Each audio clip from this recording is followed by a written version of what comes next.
Point of order दिया काफी इंतजार के बाद।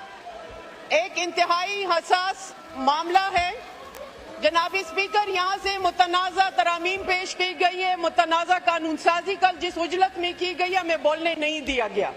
आपकी मशकूर हूँ कि आपने 2 मिनट तो दे दिए हैं, लेकिन यहाँ पे जिस हसास मामले को उछाला गया है ट्रेजरी बेंचेस की तरफ से, एक इंतहाई जिम्मेदार मैं समझती हूँ और एक इंतहाई रिस्पॉन्सिबल ओहदा जिस वजीर के पास है, उसने एक मुतनाज़ा बयान दिया मदारस और मसाजिद के हवाले से और कहा गया कि इस्लामाबाद में हजारों मदारिस जो है वो कब्जे की जमीनों पे है।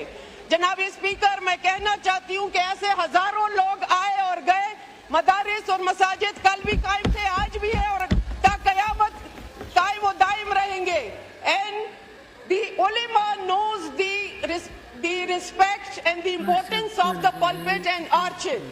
आप मेंबर और मेहराब की अहमियत को समझना है तो उलमाए कराम से समझ ले। इस तरह के मुतनाज़ा बयान किसकी इमाम पे किया जा रहे हैं जो एक तसलसल है, हम समझते हैं। आपका पॉइंट आ गया।